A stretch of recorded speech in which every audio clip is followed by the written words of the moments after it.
Hi, my name is Henri Abrams of PSBBQ. Today we're going to do some beer can chicken.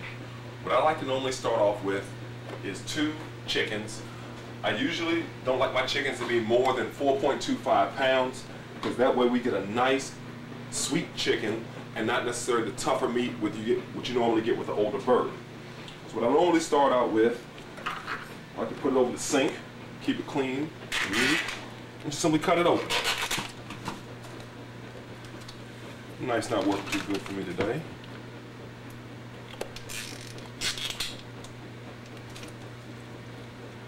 Just get it under there, making sure not to puncture the turkey because we have to have it ready for showtime.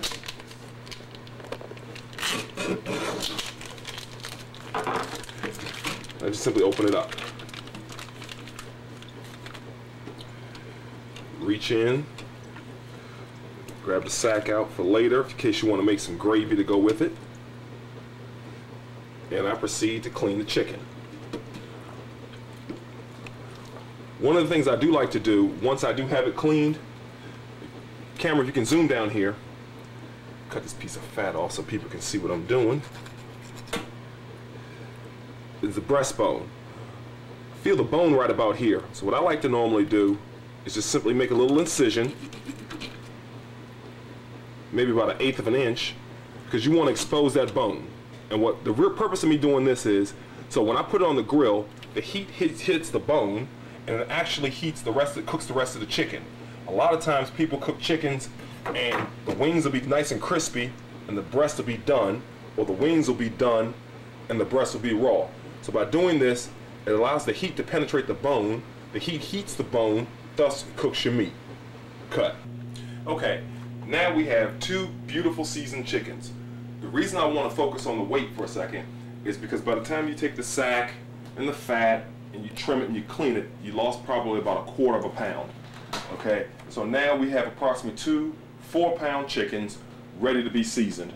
Now, what we're going to do today is we're going to use PSBBQ rub.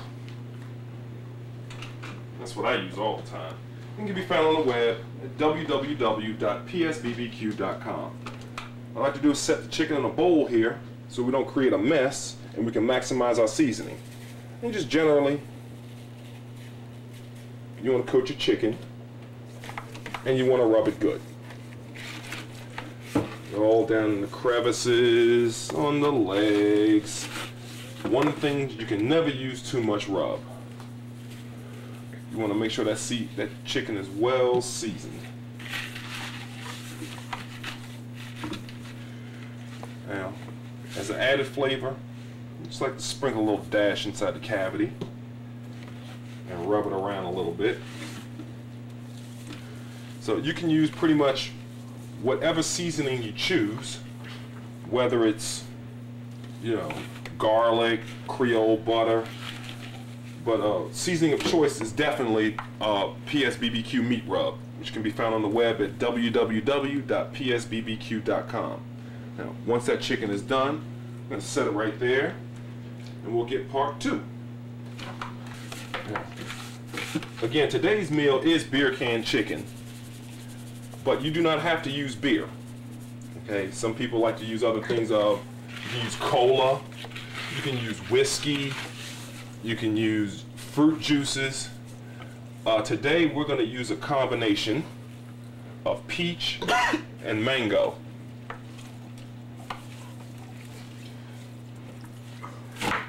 Season it up nice and good. Bring that back over here like so. And set it there. There you have 2 well-seasoned chickens. Ready to go. Cut. Okay. Standard beer can chicken cooker can be found at any Walmart, Target, grocery store. Run you about $3 or $4. So it's very economical. One thing about this type of dish, it's one of the easiest to make on the grill, and you'll be a hit at your next cookout. Now, I always like to spray mine, a little non-stick cooking spray. Easier to handle because it's definitely going to be hot when I take it off the grill, but I don't want the chicken to stick. Okay. Once the chicken is set, I get my nectar, and it will open.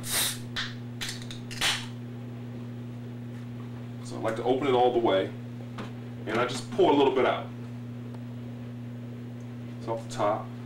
And then what I'll do is I'll get a knife, prick little holes. You can zoom down there, make sure I don't cut myself. Just want to just make a little piercing, just a little incision. And what that's going to do is going to create more airflow. We have the airflow from the top, and now we have the airflow from all 4 points around. Set your can in like so. Get your well-seasoned chicken. Rest it on top.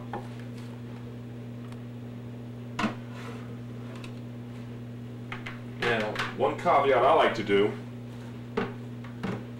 is, keeps a clean set of hands, is I like to cork my chickens. By that, I'm going to make a wedge from this potato or an onion, whichever you choose. It's twofold.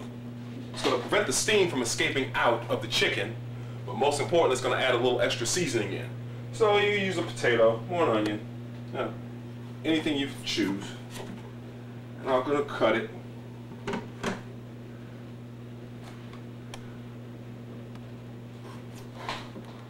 Make a tailor-made to fit wedge. And that's going to rest in there like that. That chicken's ready to go on the grill. Okay, now we got the chickens ready. Now we got to get the grill ready. I usually like to use a chimney starter. I don't like to fool with lighter fluid. Let's get these coals nice and ready. And for chicken, we always use indirect cooking, indirect heat. So we're going to put those on one half of the grill. We're going to put our meat on the other side.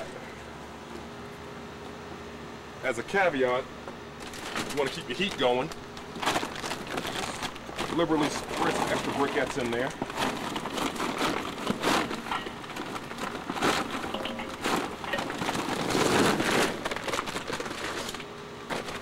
Babysit those and get those going.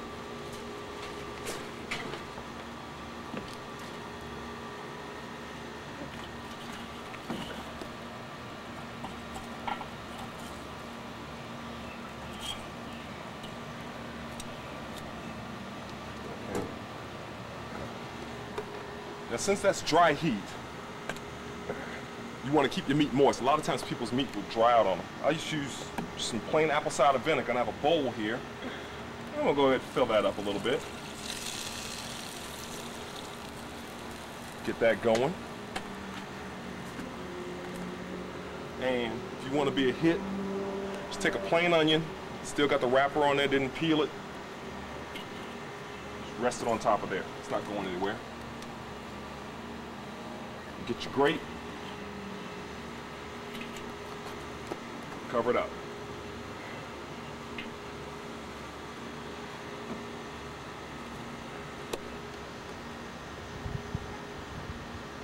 Take chicken A, rest it on there.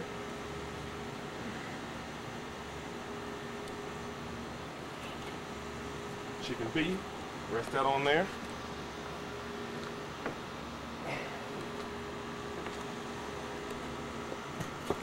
Go ahead and cover her up. We'll come back in about an hour and a half and check on them, and we'll see you then. Okay, and there you have it. Come back later, simply take them off the grill.